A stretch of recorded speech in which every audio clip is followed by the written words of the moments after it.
So I was really thinking about how I wanted to speak about this,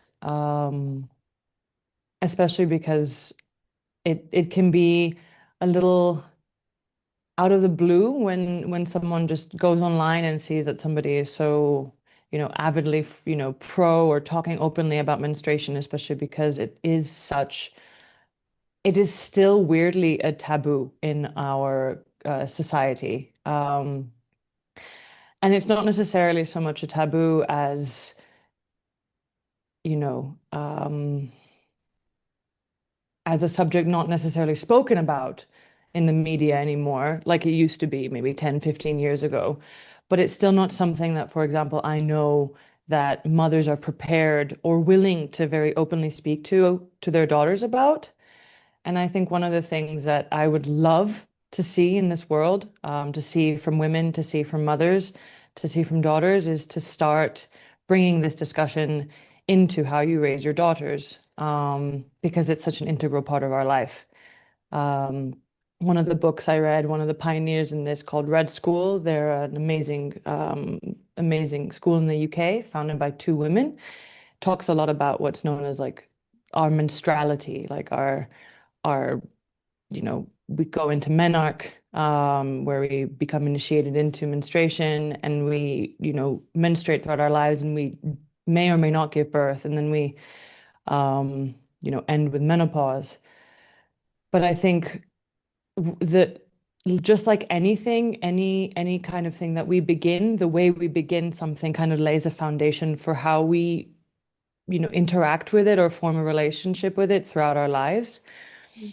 And personally, actually, I feel really fortunate because even though I grew up in a really Greek society around me, and Greece is quite heavily patriarchal and very, very dogmatic under the Orthodox Church, like we still separate men and women in church. It's absurd. Um, I grew up with a family that was a little bit more, I guess, progressive and open-minded. They lived abroad, they'd studied abroad, and my mom was a single mother, and had and still is very much about empowering us as children and adults now to really do what it is we need to do in this world. So from a very, very young age, I was exposed quite openly to the discussions of sexual intercourse or menstruation or women's bodies. And if I look back now with the lens of a millennial mindset, maybe it wasn't the most graceful ways that she would show or teach or talk about these things. There was quite a masculine tint to the way that she discussed, especially intercourse or the woman's body, and um, but it was still something that we could openly discuss, which helped dismantle a lot of this shame that I feel is so pervasive in our society around these topics.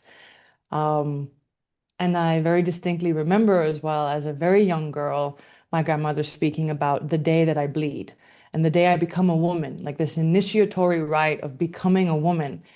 And rather than dreading it, which I knew a lot of my friends did, for me, it was something so exciting. I was like, oh my God, I get to become a woman.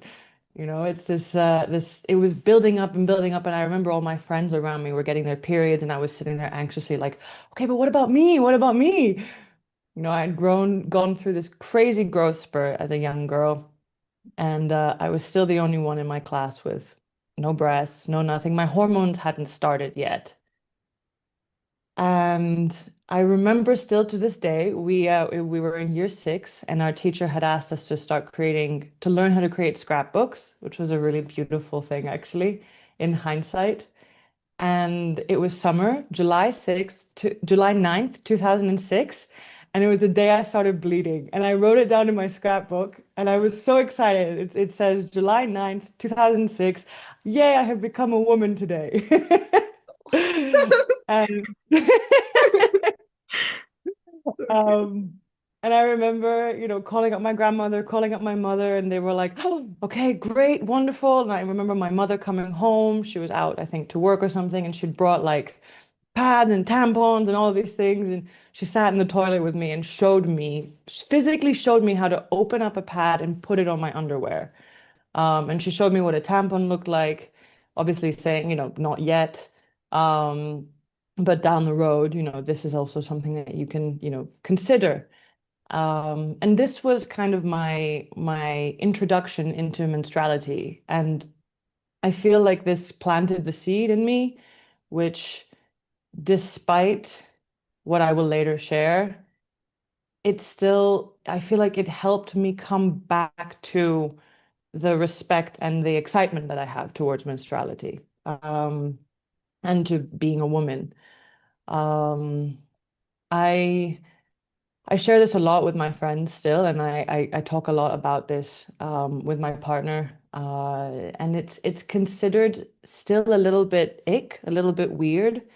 I know a lot of my friends dread getting their period. And while, there were many, many years in my life where that was still the case for me as a result of what happened later on.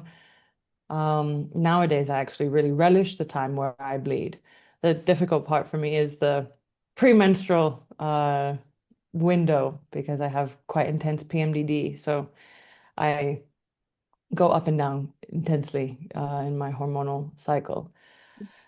But as a young girl from the ages of 2006 or 13 up until about 14, 15, I I found it very normal to be bleeding, to bleed.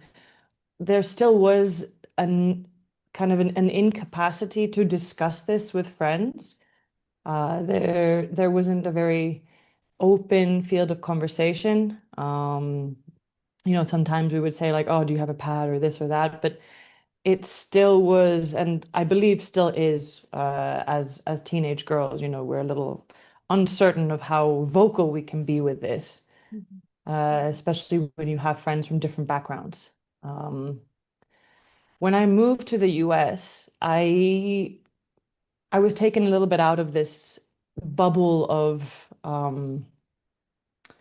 protection in a sense of innocence. The place I grew up in and where I went to school was quite sheltered in that sense. And I was flung a little bit more into the American high school, very movie-esque, scenes. You have the different segments and the different cliques, and very much like out of a movie. And it completely started to change the way that I viewed practically everything, especially the relationship with myself. Um, I remember the first year being a little bit of a struggle for me, and in general, the way that the US at the time and still is framing the female body and imaging of women was so much in our face as young teenage girls. Whereas in Greece, and I don't think so much in Europe, more so today because of social media, but it's not as aggressive. Um, in the US, it was very, very aggressive. I started to really come to terms with and understand what being thin meant or being fit meant. And I was 14, 15 years old. So I started to, I guess, gain what's known as like body consciousness, but more body uh, insecurity. I never had that before. So I started to really like this started becoming very much a felt sense in me, that bodily insecurity. And this started to display itself a lot more in how I related with men, boys, I should say. I had never really had a physical relationship before with a boy. We had kissed, once or twice, and when I was younger, there was some kissing. But the US really exposed me to this very quickly. It's almost like you get a highway into mega puberty in the US. And this led me into what I would say was my first more serious relationship with a young man, a young American boy. And we had about 2 years age difference. And it was one of those relationships where I guess I, as the younger girl, was very infatuated and very excited and very willing to do whatever it took to maintain this relationship. I had especially grown up with this kind of a dogma, especially in the Greek society, where the woman is relatively subservient and the woman does need to do things to keep her man happy. I remember once my grandmother said to me, kind of like a little quip, keep your man happy with a blowjob a day kind of thing. And I was 15. Mm. Um, and it was one of these things that even though may have not registered cognitively at the time, it definitely registered subconsciously. Um, so of course, we'd been together 2 months, this young boy and I, and of course the topic of sex started to come on the table, which to me was very fast. I would call my grandmother back in Greece and tell her these things, and she would beg me, please wait, please wait, please wait. Um, but all around me, all my friends were, in the process of, losing their virginity, having sex, and I was starting to get very insecure. And we ended up at a friend's house party one day, and I had also recently been introduced to alcohol. And my best friend and I at the time, we drank probably a little too much for our own good, and we stripped off our clothes and started running naked in the garden. We were 15 years old. And we slipped, we fell in the mud, and we were just playing around because in that very moment there was no insecurity. It was just us, just me and her, running around together, and it felt really beautiful. But I very distinctly remember that at some point we were called in by our boyfriends, almost in a kind of reprimanding, embarrassed tone. And she was towel dried, and I was led up, physically led up by my boyfriend at the time to the master bathroom where there was a shower to wash off. Um, what I didn't realize at the time, and what no one else realized, obviously, was that I was also menstruating. Um, and so I got showered off. He was there showering me off. I thought, oh, how beautiful. He's being so genteel. This is really lovely. He's helping me out. And then he towel dries me and carries me into the master bedroom. So the the people hosting the party, their parents' bedroom. Um, and he laid me there and said, don't worry, everything's okay, just get some rest. And he went to go close the door and shut the lights. So I had assumed that he had left. That wasn't really the case. So he came into the bedroom, lay next to me, and proceeded to start to kiss me and touch me. And I was very drunk and very, very not okay with this. And at some point, without going too much into this, since this isn't really the topic, but there ended up being a situation where he was on top of me. And of course, I was naked underneath the towel. Um, and no matter how many times I said no, he kept saying, it's time, it's okay, it's okay, it's okay, shh, shh. Very much the shh. And he entered me. Um, there was a couple of minutes, of course, of absolute searing pain, mind-numbing pain, and then dissociation, complete dissociation. Uh, because he was drunk, though, he had problems keeping it up.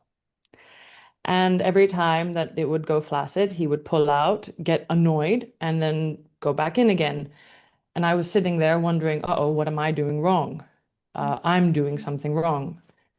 Um, and a couple of times, luckily it finished. He rolled over and fell asleep. And I sat there, like, kind of in shock, wondering what had just happened.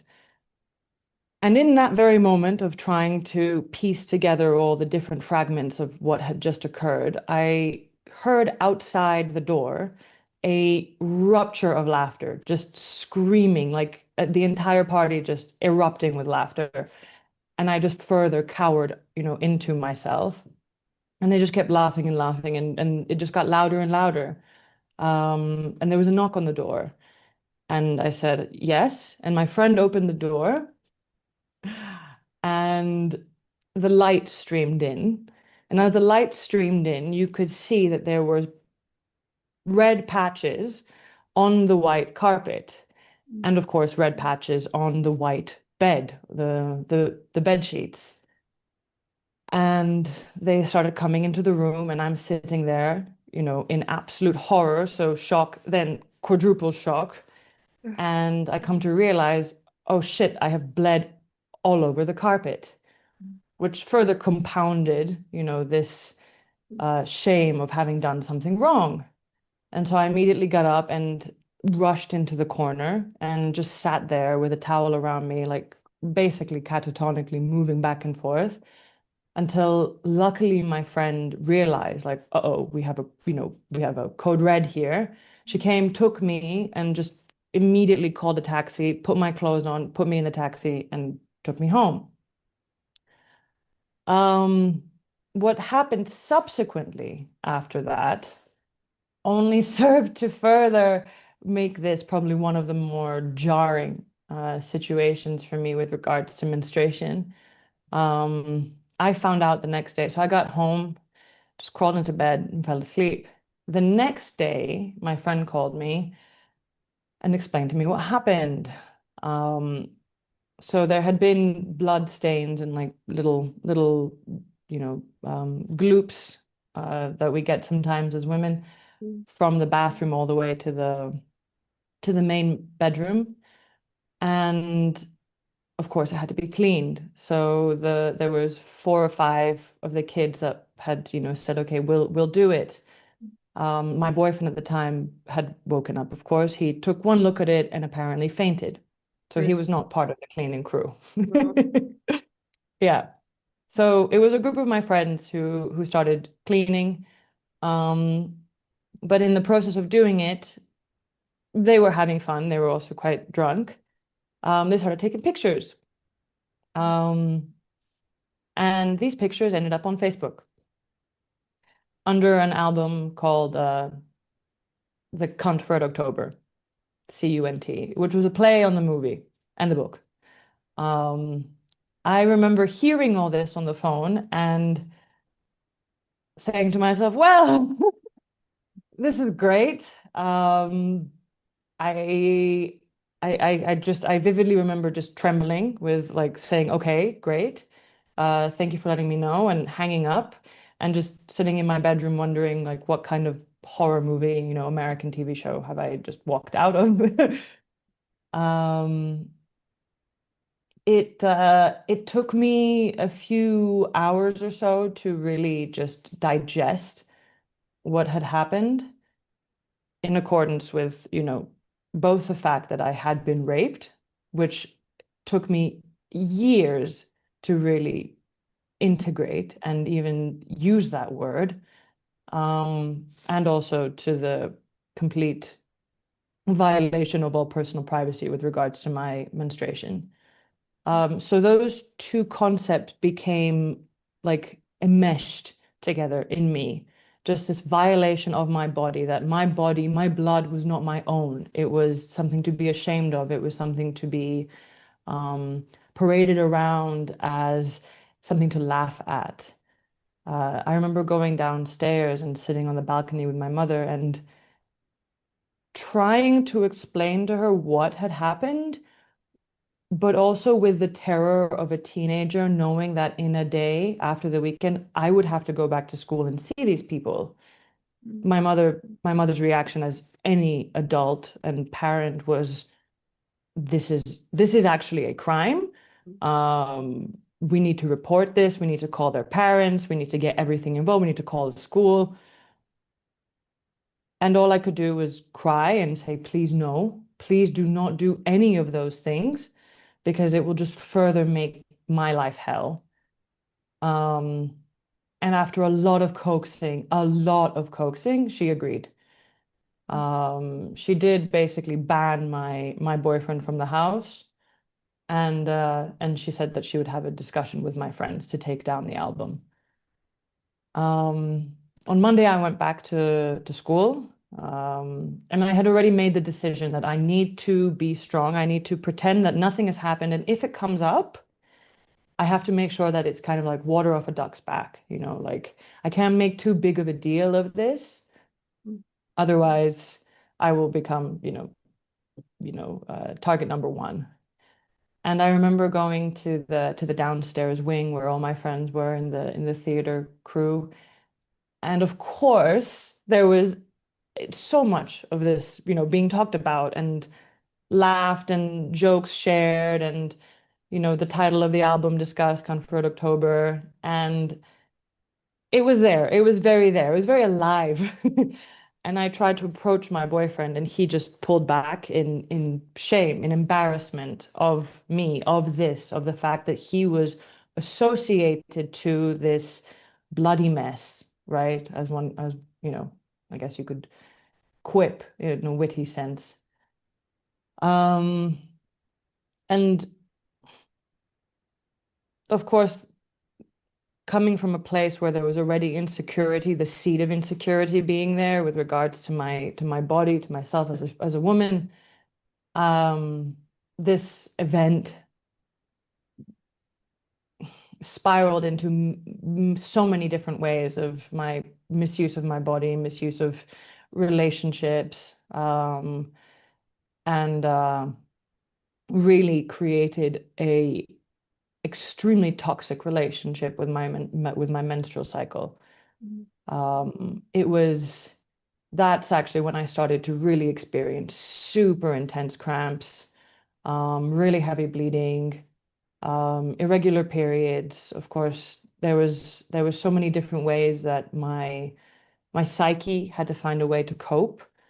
Um, I continued being in a relationship with this boy for some time to the sadness of my mother, but of course, these things happen. I felt indebted to him, but it was such a stark contrast from when I was this young, free, excited 13-year-old girl to fast forward 2 years later, where it was quite literally like the carpet was pulled from underneath me.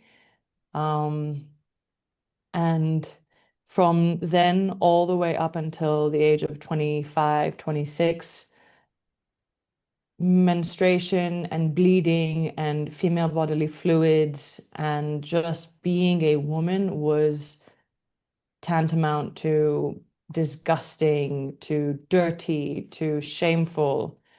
Um, and every experience I would put myself into in a relationship or, body image wise, kind of reaffirmed this. It was like a self-fulfilling prophecy almost. Um, and so when I when I started dating my current ex, who is an incredibly beautiful human being, he kind of coaxed me, it's probably time now to do therapy. Um, with all the slew of things that had occurred to me in childhood, including this event. And my therapist at the time, I was very fortunate to find a woman who combined both really forward-thinking trauma therapy with also women's health, women's work, womb work. And I had no idea what that aspect of things was. But she very slowly started, kind of exposing me a little bit more and more to the tenderness of the feminine, through her energy, through the way she spoke about the woman's body, through the way she spoke about the cycle. And it wasn't so much that she was telling me what to do, but she was telling me what she did. And because I actually admired her and I respected her, it started to shift something very, very drastic in me. And I think the only reason that could have happened was because of the fact that at the age of 13 and before that, there had been these two women in my life who spoke so tenderly and so beautifully about being a woman, about bleeding, about, honoring that part of ourselves. And it was almost this red thread that had, been tarnished a little bit, in between those years, but there was still a connection. And at about 26, 27, after a couple of years of working with her and becoming more involved in womb work and yeah, therapy, especially therapy with regards to vaginal penetration, I decided it was time to take out my IUD. I had a copper IUD, which is a a variant of the IUD, which is non-hormonal, fantastic. But what it does is it increases your blood flow in immensely, almost 3 times the amount of blood flow. And it because of the placement of it, and probably because of the fact that it is copper, it whenever I would have a cramp, it almost exacerbated the cramp. It made it so that my entire body cramped. So it was extremely painful. And I had this for about 10 years. Um, just saying, okay, I'm going to put up with it. It's fine. And at some point, I just said to myself, no, it's not fine anymore. I've come to a point now, again, after years of therapy. I'm in a loving relationship with somebody who accepts accepts me, accepts my body. It's time to take this out. And I remember the day I took it out, I had originally thought that it would be the same pain as putting it in. Luckily, it was not. Um, but I very well remember the day. I had taken the day off from work, and I left my GP's office and I was walking, and it was a little uncomfortable and a little painful at the time, but I remember saying to myself, I'm a free woman again. And I get tears in my eyes because it made me feel that same feeling that I felt when I was 13. And it was like a reclamation of my body. And then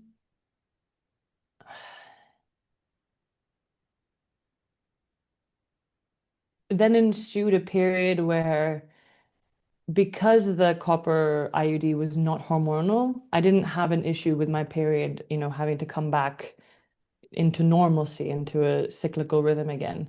But I did have an inflammation in my uterus, and that took quite some time to heal.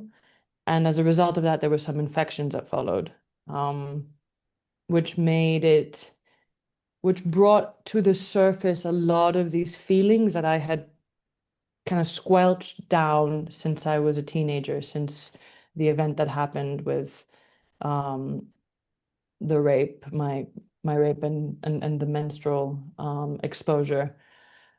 And I had briefly touched upon that in therapy. I had briefly discussed that with my boyfriend, but this kind of almost release of this pent-up energy, almost the IUD was almost symbolically holding on to all this, and it just went like this. Um, and so just as the nervous system does, I actually shut down. So there was a point where I felt I could breathe, breathe, breathe, and then it felt almost there was too much air, too many things surfacing, and I closed up again. And for a couple of years after that, my ex and I broke up, and I entered into this new relationship where I was very vocal from the beginning of what happened and how it's been playing out for me in my relationships and with my relationship with my body. And I remember very distinctly one of the first times my boyfriend and I made love. I was bleeding, which to me was something I had been very cautious of doing for quite some time. But he had been so tender, so gentle, so loving, so also, so what? You're bleeding? That's wonderful. Great. Let's celebrate that. And just as just as he was pulling out, he took some of the blood and painted it on his forehead and just looked at me. And I just lay there in shock at first and then started to cry. And I get very emotional with this. Um, oh, It's okay.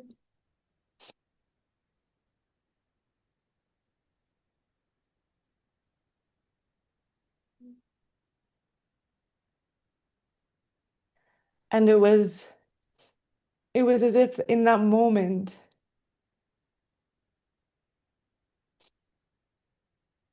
it just kind of cracked something. And since then, now for the past about 2.5 years, um, it's really it's it's been a I can really say with certainty that there's healing that's occurring. And it's not always linear. I really want to be very honest about that.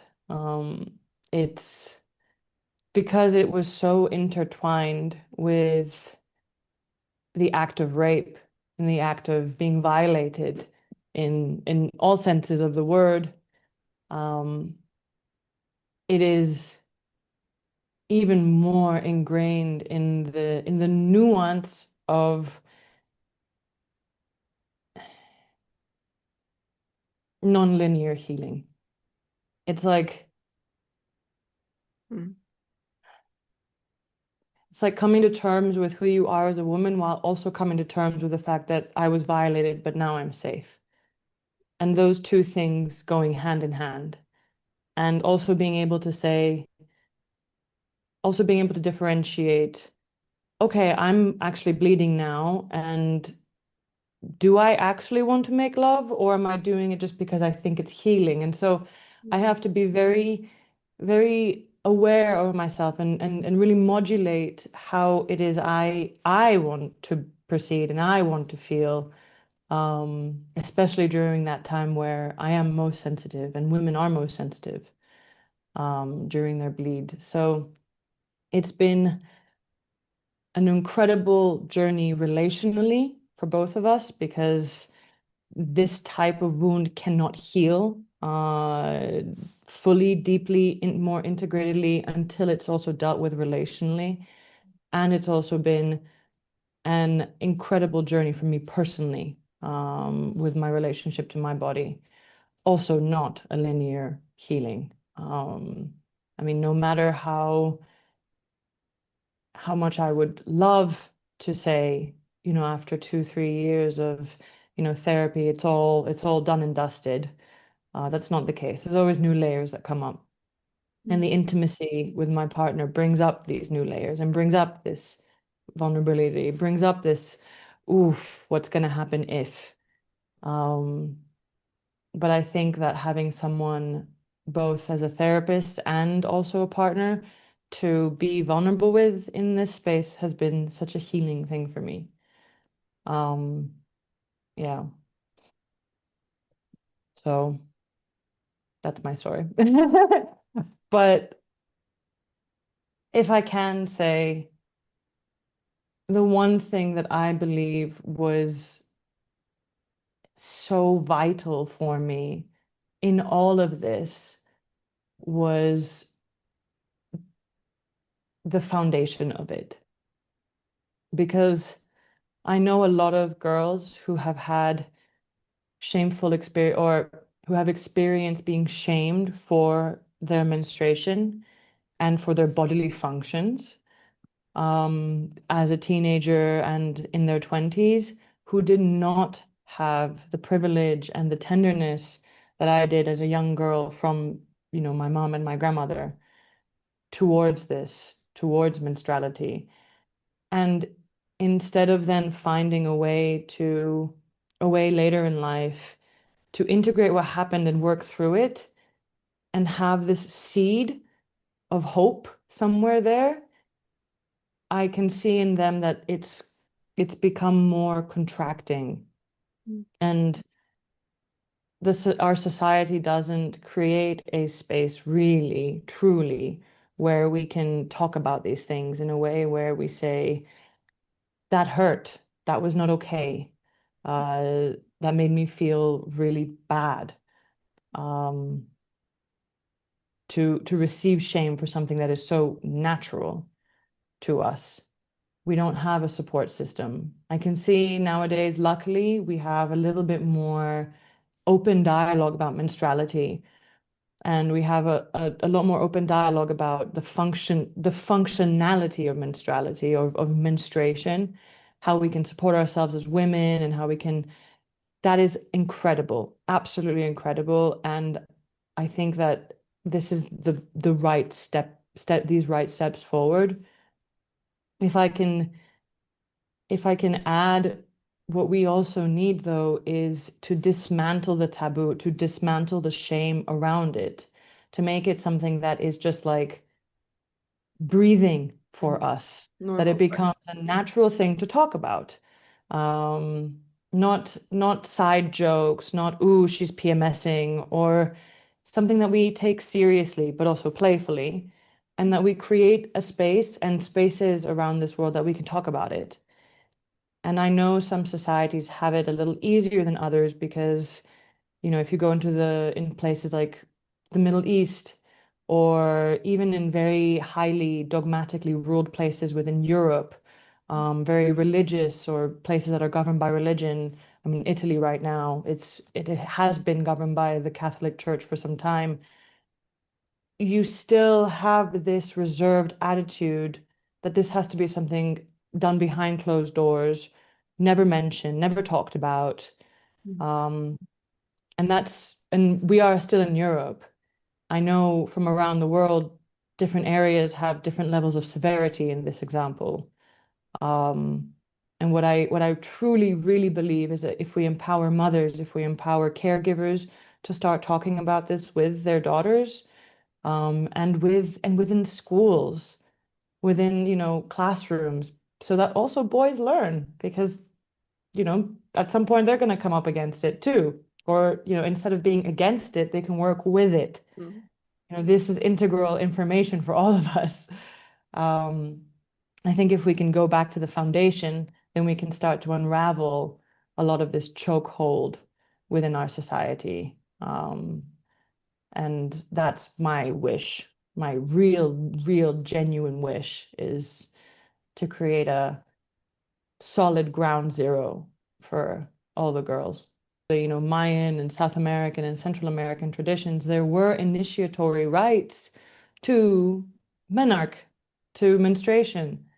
Um, and so it's really beautiful that you also have someone who, kind of initiated you into this, and made it, I guess, holy, and whatever that means to anybody. Because Mhm. I also really want to say that if you want to keep the topic of menstruation private and sacred and to yourself, that's for sure your right, because it is also something holy and sacred to us.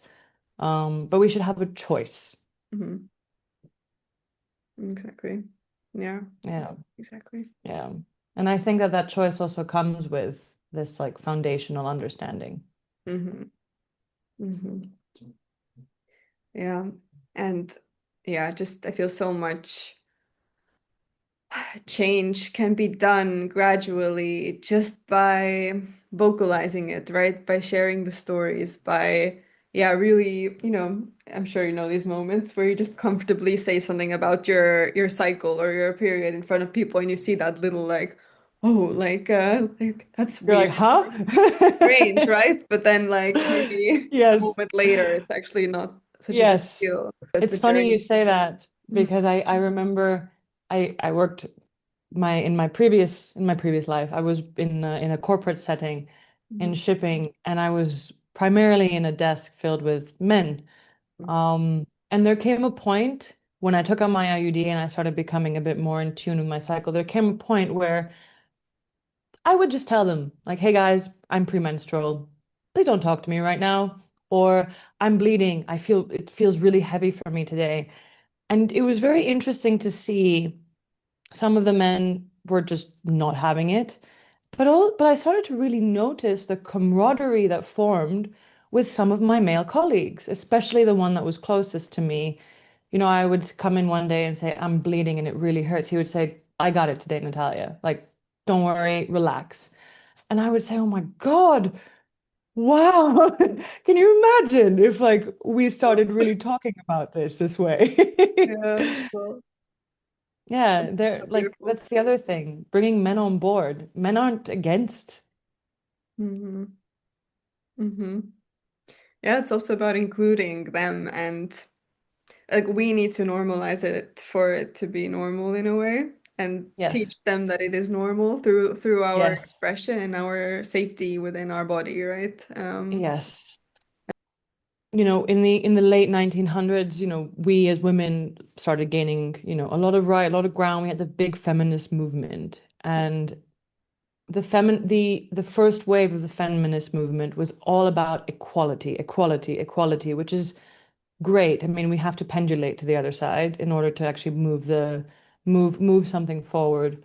But what that also meant was that we had to somehow start competing with men and somehow further negate the fact that we have these feminine functions in order for us to start, being respected as a peer to peer.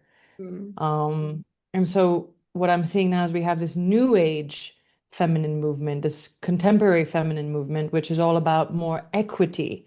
Like, let's use the strengths of each other as a man and as a female to work together, rather than the female trying to become the man to then, compete or work with a man as well.